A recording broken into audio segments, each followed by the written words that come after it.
जय श्री राम। जैसे कि आप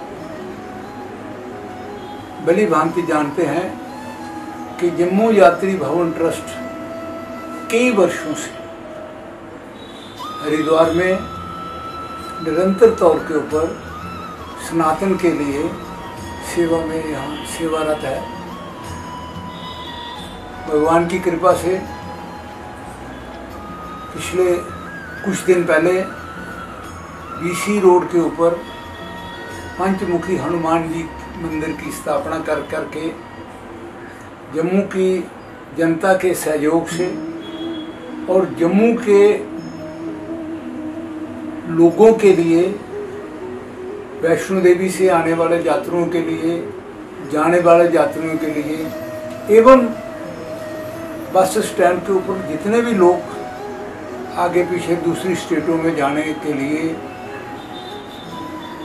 विशेष करके हमारे यहाँ मंदिर के बिल्कुल समीप सुपर स्पेशलिटी हॉस्पिटल है, गवर्नमेंट मेडिकल कॉलेज है, शालामार रोड के ऊपर हॉस्पिटल है। वहाँ पर बहुत से मरीजों के रहने की व्यवस्था है, उनका उपचार होता है। लेकिन सरकार की ओर से केवल मात्र जो मरीज होते हैं उनको सुविधा दी जाती है। जो उनके साथ देख रेख करने वाले लोग होते हैं उनको बेचारों को बड़ी कठिनाई का सामना करना पड़ता है। उस सारी चीज़ों को नज़र में रखते हुए ट्रस्ट ने कुछ दिन पहले, मतलब पिछले नवरात्रे से लेकर वहाँ पर पंचमुखी हनुमान जी की मंदिर की स्थापना की गई और उस दिन से ही भगवान की कृपा से वहाँ लंगर का आयोजन कर दिया गया। और पिछले अयोध्या में जिस दिन रामलला जी की स्थापना का उत्सव था, तो उसी दिन जम्मू यात्री भवन ने उस दिन यहाँ से सुबह 8 से 10 बजे तक एक चाय की व्यवस्था और एक बिस्कुट की व्यवस्था सब लोगों के लिए कर दी है। भगवान की कृपा से निरंतर तौर से लगभग 400-500 लोग चाय के लिए, 500 से 700 लोग भोजन के लिए, दोपहर के लिए, शाम का भोजन भी वहाँ 8 से 10 तक चलता है उसके लिए। और विशेष करके लंगर तो सब जगह चलते ही हैं, लेकिन उसमें जम्मू यात्री भवन ने एक और विशेष कार्य रखा है। और अम्फाला में जो जम्मू की सबसे बड़ी गौशाला है, उसमें गौ माता को एक एक रोटी देने का भी एक नियम शुरू किया है। भगवान की कृपा से जम्मू यात्री भवन हरिद्वार में आने वाले यात्रियों की सुविधा के लिए रेलवे स्टेशन से लेकर यहाँ बस की सुविधा है। उसके पश्चात यहाँ से जो लोग अस्थि प्रवाह के लिए जाना चाहते हैं उनके लिए भी बस की सुविधा उपलब्ध है। यात्रियों के रहने की सुविधा, शाम की चाय की सुविधा, दोपहर के भोजन की, सुबह के ब्रेकफास्ट की, ये सारी सुविधाएं यहाँ उपलब्ध हैं। और उसके साथ साथ एक और विशेष सुविधा जो ट्रस्ट ने बना रखी है, जो यात्री यहाँ आते हैं वो ये चाहते हैं कि हम रास्ते में जो भी भोजन करें वो शुद्ध शाकाहारी हो और अच्छा बना हो। लेकिन आज आप जानते हैं बड़ी भांति कि ऐसा प्रभाव है कि पैसे का तो जितने भी आप खर्च कर लो, लेकिन शुद्ध शाकाहारी भोजन जो है वो बड़ी मुश्किल मिलता है। तो ट्रस्ट ने कुछ दिन पहले ही ये निर्णय लिया था कि शाम को जो लोग यहाँ से अपने घर वापस जाएं वो 1-2 घंटा पहले बता दें, ताकि उनके लिए खाने की एक पैक और पानी की एक बोतल जो है उनको रास्ते के लिए दी जाए। लेकिन ये सब चीज़ें जो हैं ये हर यात्री को तक इस बात को पहुंचाना, हर यात्री को इस बात की जानकारी होना थोड़ी मुश्किल लग रहा था। जो लोग कई सालों से जहां आ रहे हैं उनको फिर भी थोड़ा बहुत ज्ञात है, लेकिन जो लोग बिल्कुल नए आते हैं, पहली दफ़ा आते हैं या दूसरी दफ़ा आते हैं, मुझे देखने में आया है कि बहुत से लोग सुबह चाय पीने के लिए बाहर सड़क पर जाते हैं। क्यों जी, हमें पता नहीं जाता भाई यहाँ चाय का सुबह 7 बजे से 8 बजे तक चाय का व्यवस्था होती है, उसके बिस्कुट का पैकेट होता है। 8 से लेकर 10 बजे तक ब्रेकफास्ट का कार्यक्रम होता है। दोपहर को 1 बजे से 3 बजे तक भोजन की व्यवस्था होती है। शाम को 4 बजे से लेकर 5 बजे तक शाम की चाय की व्यवस्था होती है। और रात्रि 8 बजे से लेकर 10 बजे भोजन की व्यवस्था होती है। ये सब लोगों को पता नहीं पाता है। वो बेचारे यहाँ आते हैं, ठहरते हैं, वो ऐसे ही समझते हैं कि जैसे हम आम धर्मशाला में ठहरे हुए हैं। वो भोजन करने के लिए, ये सब सुविधा प्राप्त करने के लिए मार्केट में चले जाते हैं, और जिसके साथ पैसे का तो खर्चा है ही है, लेकिन उसके साथ साथ जो शुद्धता उसको चाहिए वो नहीं मिल पाती है। इन सब चीज़ों को हमने यहाँ सुविधाजनक बना रखा है, ट्रस्ट ने सब चालू कर रखे हैं, लेकिन यात्रियों को कैसे पता लगे और इसके अंदर धार्मिक कार्यक्रम क्या है। जैसे सुबह 7 बजे पूजा का टाइम होता है, 8 बजे जो अखंड होम हवनी पिछले 25-30 साल से 25-27 साल से जो चलती आ रही है, वो कितने बजे प्रारंभ होती है। भगवान शंकर का रुद्राभिषेक नित्य प्रति होता है, वो कितने बजे प्रारंभ होता है। शाम को 4 बजे गंगा मैया की सहस्र अर्चन होता है। सहस्र अर्चन मतलब उसमें 1000 नाम से गंगा मैया की पूजा होती है। तत्पश्चात नवग्रहों का रोज पूजा होती है, जैसे आज जो बार है उसकी पूजा होगी। और विशेष करके शनिवार के दिन शनिभिषेक तो बड़े भव्य तरीके से किया जाता है। गौ माता है, गौशाला है, उसकी पूजा कब होती है, और उसके लिए किस प्रकार से आप सहयोग दे सकते हैं, कैसे आप उसकी पूजा कर सकते हैं, ये हमारी इतनी दिए हैं, वो आम यात्रियों को इसकी जानकारी प्राप्त नहीं हो रही थी।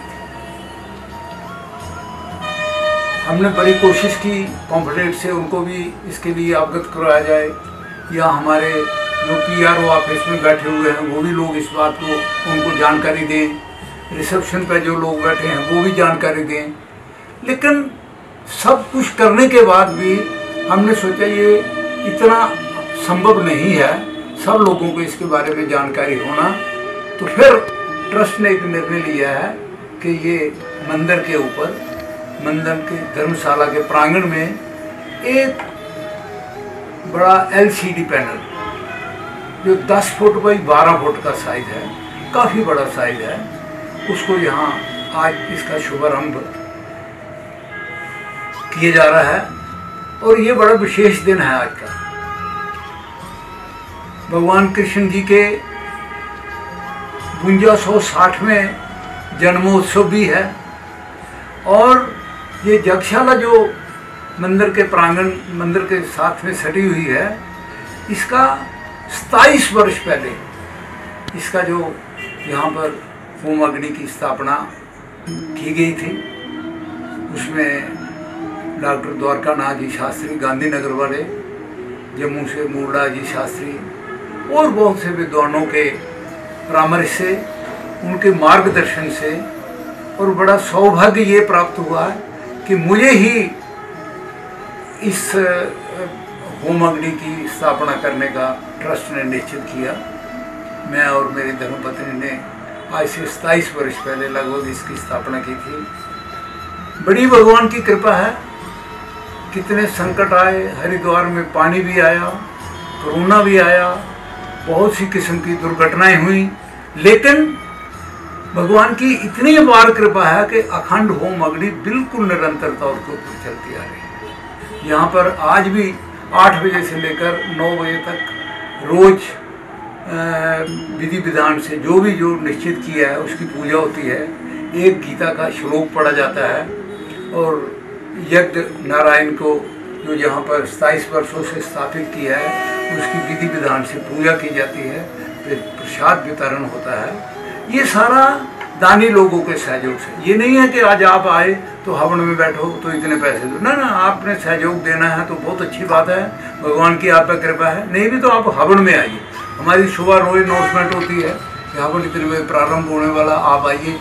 तो ये सारी चीज़ें और अनाउंसमेंट कोई आदमी सुन पा रहा है, कोई देख पा रहा है, कोई नहीं सुन रहा है, तो इसलिए हमने एक बड़ी LCD का कि इसके जम्मू यात्री भवन के अंदर क्या क्या यात्रियों के लिए सुविधा है, चाय कितने बजे मिलती है, खाना कितने बजे मिलता है, पूजा क्या क्या समय है, और सनातन की सेवा के लिए और यात्री भवन में क्या क्या किया जाता है, ये सारा इस LED पैनल के माध्यम से लोगों को दर्शाया जाएगा। क्योंकि शाम को जब खाना खाने के बाद लोग यहाँ प्रांगण में घूमते हैं, टहलते हैं, तो उनको ये दिखाया जाएगा।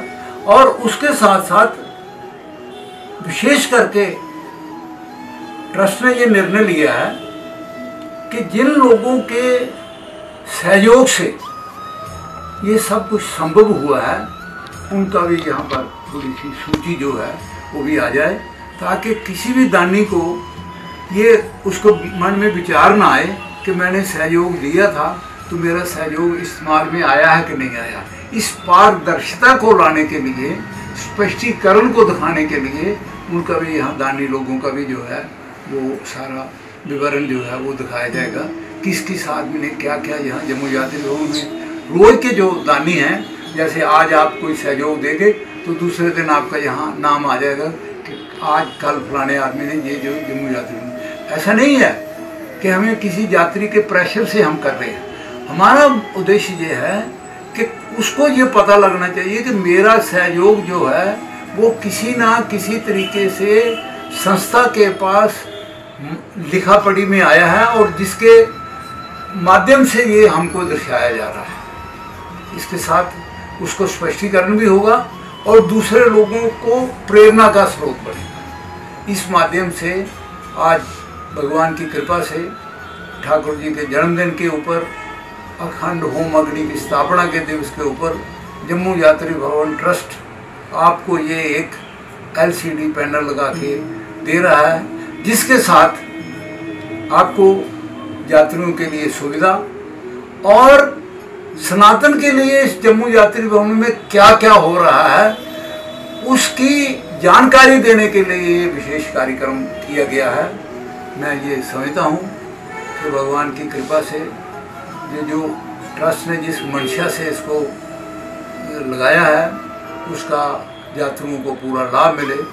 और इसके साथ साथ धार्मिक कार्यक्रम, जैसे किसी हमारे बड़े बड़े जो पुराने सीरियल हैं, वेद के ऊपर हैं, पुराणों के ऊपर हैं, वो भी हम एकत्रित करके यहाँ कुछ टाइम के लिए बताएंगे, ताकि लोगों को एक मनोरंजन, धार्मिक मनोरंजन ये भी यहाँ पर कराने की सुविधा होगी। जय श्री राम। वो अगर मैं आपको सुनाना शुरू करूँगा तो हो सकता है 1-2 दिन निकल जाए, इतिहास नहीं ख़त्म हो पाएगा। लेकिन मोटा मोटा ये है कि 30 मई 1998 वैद्य रामानंद जी जो कटरा निवासी माँ वैष्णो देवी के पुजारी थे, उनके कर कमलों द्वारा ये यहाँ पर इसका शिलान्यास हुआ है। और यात्रियों के सुविधा के लिए 150 कमरा और एक जो ग्राउंड फ्लोर है उसके ऊपर सत्संग हॉल अलग से बना हुआ है, रिसेप्शन है और 200-250 आदमियों के बैठने की, खाने की जो सुविधा के लिए एक हॉल है, उसके साथ किचन वगैरह, ये सारा ग्राउंड फ्लोर में है।